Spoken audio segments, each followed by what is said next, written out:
Hello friends, તો આજના વિડીયોમાં આપણે જૂની સાડી કે પછી જૂની ઓઢણી પડી હોય આપણી પાસે તો તેમાંથી આપણે ખૂબ જ સરળતાથી સહેલી રીતે અને એકદમ ઓછી મહેનતમાં અને ઓછા સમયમાં સરસ મજાની એક વસ્તુ બનાવીને તૈયાર કરશું. તો વિડીયોને એન્ડ સુધી જોજો અને સારો લાગે તો લાઇક કરજો. તો ચાલો વિડીયોને શરૂ કરીએ. તો તેના માટે તમે કોઈ જૂની સાડી તમારી પાસે પડી હોય ને તે પણ લઈ શકો અને જૂની ઓઢણી પડી હોય ને આ રીતે જુઓ, મેં અહીંયા 2 દુપટ્ટા લઈ લીધા છે અને 2 કલરમાં બનાવવું છે ને એટલે એક બ્લેક લીધો છે ને એક આ રીતના દૂધિયા કલરનો લીધો છે. તમે પણ તમારો મનપસંદ જે પણ 2 કલર લેવા હોય તે લઈ શકો. હવે આપણે છે ને તેમાં 4 ઇંચની આ રીતની પટ્ટીઓ આખા દુપટ્ટાની લંબાઈમાં કટ કરી લેવાની. જુઓ, આ રીતે આપણે 4-4 ઇંચની પટ્ટીઓ કટ કરીને તમને બતાવું છું કેટલી પહોળી આપણે રાખવાની છે એ રીતે આપણે. અને આ લેસવાળો દુપટ્ટો છે તો લેસને પણ આપણે હટાવી દઈશું. અને આ રીતની પટ્ટી આપણે બીજો દુપટ્ટો છે ને બ્લેક, એ બંનેની આપણે આ રીતની પટ્ટીઓ પહેલાં કાપી લઈશું અને પછી આગળની પ્રોસેસ જોઈશું. તો અહીંયા જુઓ, મેં બંને દુપટ્ટાની પટ્ટીઓ સરખી જ બંને એક સરખી કટ કરીને તૈયાર કરી લીધી છે. આ રીતે દુપટ્ટાની પટ્ટી કટ થઈ જાય ને ત્યાર પછી આપણે શું કરવાનું, આ રીતના કોઈ પણ આપણી પાસે લાકડી હોય કે પછી વેલણ અહીંયા મેં લીધું છે. તમારી પાસે જો વેલણ આ રીતે એક્સ્ટ્રા ન હોય ને વધારાનું, તો તમે લાકડી આ રીતની હોય ને આટલી સાઇઝની એ પણ લઈ શકો. હવે આપણે શું કરવાનું કે બંને આપણે જે પટ્ટીઓ દુપટ્ટાની કટ કરી છે એમાંથી એક એક આપણે બંને કલરની એક એક લઈ લઈશું. જુઓ, અને તેને છે ને આ રીતે વચ્ચેથી વાળી અને આ રીતે સરખી કરી લેવાની. જુઓ, એના 2 છેડા સરખા કર્યા છે અને આ રીતે તૈયાર થઈ જાય ને વચ્ચેથી ફોલ્ડ કરીએ તો આ રીતે તૈયાર થઈ ગઈ છે. હવે આપણે વેલણની ઉપર તેને આ રીતે વચ્ચોવચ્ચ રાખવાની અને તેના જે છેડા છે ને એને અંદરથી આ રીતે કાઢવાની, વચ્ચેથી વાળી છે ને તેમાંથી કાઢવાની, એટલે આ રીતે તેમાં આટી જેવું આવી જાય. જુઓ, એક પ્રકારનું ગાંઠ જેવું કે આટી જેવું આવી જશે. આ રીતે તૈયાર કરી લેવાનું અને તેને વચ્ચે જ રાખવાનું. અને આપણે જે લાકડી કે પછી વેલણ તમે જે પણ લીધું હોય ને તેમાં આ રીતે પટ્ટી છે ને સરકવી એટલે કે ખસવી જોઈએ. જો આ રીતે, કેમ કે આપણે લાસ્ટમાં પૂરું થાય ને તો કાઢવું પડે, એટલે આ રીતે તેમાંથી નીકળી જાય ને એ રીતની લેવાની. હવે જે આપણે બ્લેક પટ્ટી લીધી છે ને બીજી, તેને પણ આ રીતના વચ્ચોવચ્ચથી ફોલ્ડ કરી લેવાની છેડા સરખા કરીને, અને તેની બાજુમાં જે પટ્ટી મૂકી છે તેની બાજુમાં જ રાખવાની અને એ જ રીતે છેડા આની અંદરથી કાઢવાના. જુઓ, વચ્ચે આપણે વાળ્યું છે તેમાંથી આ રીતે કાઢીએ તો આની પણ આટી લાગી જશે. જુઓ, આ રીતે તૈયાર કરી લેવાનું અને તેને એકદમ બાજુમાં આ રીતે રાખવાની અને વેલણને નીચે જમીન ઉપર મૂકી દેવાનું. જો આ રીતે નીકળવું જોઈએ છેલ્લે, એટલે હું તમને ફરીથી બતાવું છું. હવે આપણે જો આ વેલણ આપણે હલે નહીં ને શરૂઆતમાં, એટલે બંને બાજુ છેડા ઉપર આપણે કંઈક વજન મૂકી દેવાનું. તમારી પાસે ઈંટ હોય કે પછી કોઈ પાણું હોય કે આ રીતના હોય ને ખાંડણી દસ્તાનું, તે પણ મૂકી શકો. તો શરૂઆતમાં આપણે આ વેલણ હટે નહીં ને એટલા માટે રાખવાનું, પછી આપણે હટાવી દઈએ તો પણ ચાલે. હવે આપણે આ 4 પટ્ટીઓ છે ને ટોટલ, તો વચ્ચેની 2 પટ્ટીઓને આ રીતે સીધી મૂકી દેવાની અને 2 આજુબાજુની છે ને તેને અલગ કરી નાખવાની. જુઓ, આ રીતે તૈયાર થઈ જાય ને પછી આપણે જે આ બ્લેક પટ્ટી સાઈડમાં રાખી છે ને તેને આ રીતે ઉપર લેવાની, એટલે બંને પટ્ટીઓની ઉપરથી લઈ અને નીચેથી પરોવવાની. જુઓ, તમે વિડીયોમાં જોશો એટલે બરાબર સમજાઈ જશે. એક વખત આ રીતે કરવાનું છે.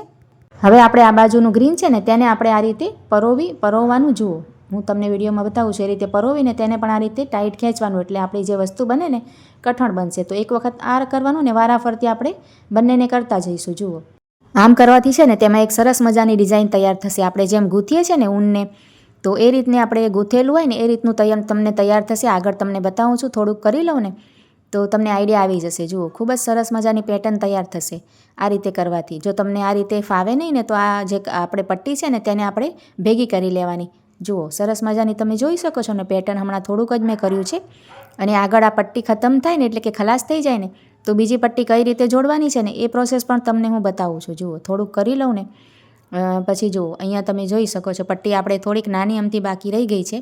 તો એમાં આપણે શું કરવાનું, બીજી જે આપણે પટ્ટીઓ કાપીને તૈયાર જ રાખી છે ને તો સોય દોરો લઈ લેવાનો અને આ રીતે જોઈન્ટ કરી લેવાની. એની ઉપર રાખી અને ટાંકાના મારી દેવાના 5-6, વધારે નથી આપણે સીવાની જરૂરત. આપણે ફક્ત 4થી 5 ટાંકા મારી લઈએ એટલે જુઓ જોઈન્ટ થઈ જાય અને એમાં ગૂંથાતી જશે ને તો આપણે જે સાંધો છે ને એ પણ નહીં દેખાય. એ જ રીતે બીજી બાજુની જે ગ્રીન પટ્ટી પૂરી થઈ જાય ને તો એને પણ આપણે પટ્ટી તૈયાર કરી છે એમાં આપણે સોય દોરાથી જોઈન્ટ કરી લીધું છે. જુઓ, ફરીથી આપણે આ જ રીતે ગૂંથી લેવાનું, એટલે કે આ રીતે એક બાજુ આ દોરી પરોવવાની અને એક બાજુ આ આપણે જે પરોવવાનું. જુઓ, કેટલું બધું મેં તૈયાર કરી લીધું થોડીક જ વારમાં, વાતોમાં. હવે જુઓ, આપણી જે વચ્ચેની પટ્ટી છે ને એ પણ ખલાસ થઈ જાય. જુઓ, તો આ રીતે હવે વચ્ચેની પટ્ટી પણ એ જ પ્રોસેસથી જોડવાની. આપણે જે સાઈડની જોડી હતી ને સોય દોરાથી, એ જ રીતે આપણે જોઈન્ટ કરી અને આ રીતે કાતરથી દોરો કટ કરી લેવાનો. તો જુઓ, બધી જ પટ્ટીઓ મેં જોડી અને હજી આગળનું પ્રોસેસ પણ હું કરીને તમને બતાવું છું. જુઓ, તો અહીંયા જુઓ, મેં જેટલી પણ દુપટ્ટાની બંને પટ્ટીઓ કાપી હતી ને એ બધી જ આમાં ગૂંથી લીધી છે અને આ રીતે તૈયાર થયું છે. જુઓ, હવે અહીંયા છે ને હજી મારે થોડુંક મોટું કરવાનું છે, પણ આ દુપટ્ટાની મેચિંગ જે પટ્ટીઓ હતી ને એ ખતમ થઈ ગઈ છે.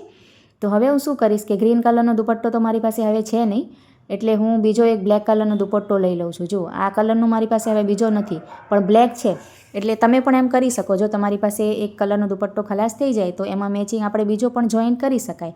તો જુઓ આ બ્લેક લીધો છે ને એની પણ આપણે સેમ પ્રોસેસથી પટ્ટીઓ કાપી અને તૈયાર કરી લઈશ.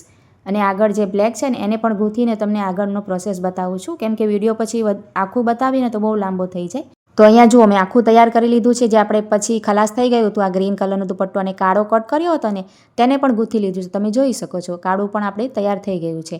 આટલી આપણે જુઓ લંબાઈમાં આ રીતે કરીએ ને તો મોટું સરસ મજાની આપણી વસ્તુ બને. હવે આ રીતે આપણે ચારે છેડા જે છેલ્લે આપણે ભેગા થાય ને આ રીતે બચે ને નાના નાના, તેને આપણે થોડાક હજી કટ કરી લેવાના. જુઓ થોડાક આપણે સરખા નથી, થોડાક આપણે નાના મોટા હોય ને એટલે આ રીતે કાતરથી કાપી નાખીએ તો સરખા પણ થઈ જશે અને એકદમ આપણે નાના પણ થઈ જશે. જુઓ તો ચારે ચાર કાપી અને પછી આગળ શું કરવાનું છે એ તમને બતાવું છું. અને ત્યાર પછી આપણે છે ને એક સોય દોરો લઈ લેવાનો અને આ બધા છેડા છે ને એને સરસ ભેગા કરી લેવાના. ફિનિશિંગ આવે ને એ રીતે આ રીતે જોઈન્ટ કરી ચારે છેડાને અને સરસ સીવી લીધા છે એટલે ખુલે નહીં. જુઓ હવે એક છેડો સિવાઈ જાય ને પછી જ આપણે જે આ વેલણ કે લાકડી નાખી હોય ને તેને પછી કાઢવાનું, પહેલાંથી આપણે નહીં કાઢવાની. જુઓ આ રીતે નીકળી જાય ને એ રીતની આપણે લાકડી લેવાની. તો આ રીતે કાઢી અને હાથમાં જ રાખવાની, કેમ કે ખુલવા નહીં દેવાની. ખુલે ને એટલે આખું આપણે ખુલી જાય ગૂંથેલું. આ રીતે સરસ કઠણ પકડવાનું હાથમાં અને સોય દોરાથી એને પણ બધા છેડા ભેગા કરી અને સીવી લેવાના. તો આ છેડો પણ આપણે સરસ ખુલે ને એ રીતનું થઈ જાય. બંને બાજુથી આપણે છેડા પેક કરી લેવાના એટલે કે ખુલે નહીં. જુઓ અને એક સરસ મજાનું આ રીતના આપણે તૈયાર થઈ ગયું છે. જુઓ અહીંયાથી પણ મેં પેક કરી લીધું છે.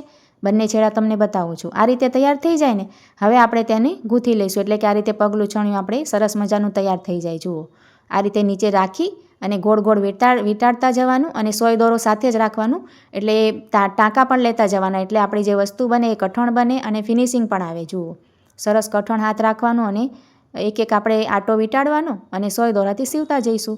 તો જોયું ને મિત્રો, ખૂબ જ સરસ મજાની આપણે એકદમ સરળતાથી અને ઘરની જ વસ્તુથી ખૂબ જ ઓછી મહેનતમાં અને ઓછા સમયમાં એક વસ્તુ બનાવીને તૈયાર કરીએ, જે આપણે ઘરમાં ખૂબ જ ઉપયોગી થાય છે અને આખો દિવસ આપણે તેનો વપરાશ પણ કરીએ છીએ. તો જુઓ એકદમ સરસ ફિનિશિંગ આવી છે, તમે જોઈ શકો છો. તો તમે પણ આ વસ્તુ જરૂરથી બનાવજો અને તમને આ વિડીયો જરા પણ સારો લાગ્યો હોય તો લાઈક જરૂરથી કરજો અને કમેન્ટ દ્વારા જણાવજો. જુઓ આ રીતે છેડો પછી બચે ને તો છેડા ઉપર સરસ આપણે બંને ભેગા કરી અને આ રીતે સીવી દેવાનું, એટલે સરસ તમે જેટલું સીવશો ને સરસ રીતે એટલી તમારી વસ્તુમાં ફિનિશિંગ પણ આવશે અને કઠણ પણ બનશે, ખુલે નહીં અને સરસ ક્યારેય તૂટે કે ફાટે નહીં ને એ રીતની બનશે. જુઓ તો ખૂબ જ સરસ મજાનું આપણે બનાવીને તૈયાર કર્યું છે. તો તમે આ વિડીયો કયા ગામથી કે કયા શહેરથી જુઓ છો એ પણ જણાવજો.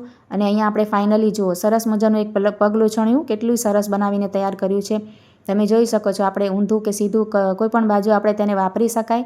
જુઓ તમને ઊંધું કરીને પણ બતાવું છું કેવું સરસ મજાનું બન્યું છે. તો વિડીયોને લાઇક કરજો, શેર કરજો અને આવા જ વિડીયો જોવા માટે મારી ચેનલને સબસ્ક્રાઈબ પણ જરૂરથી કરજો. અને તમને આ વિડીયો ગમ્યો કે નહીં તે પણ જણાવજો કમેન્ટ દ્વારા.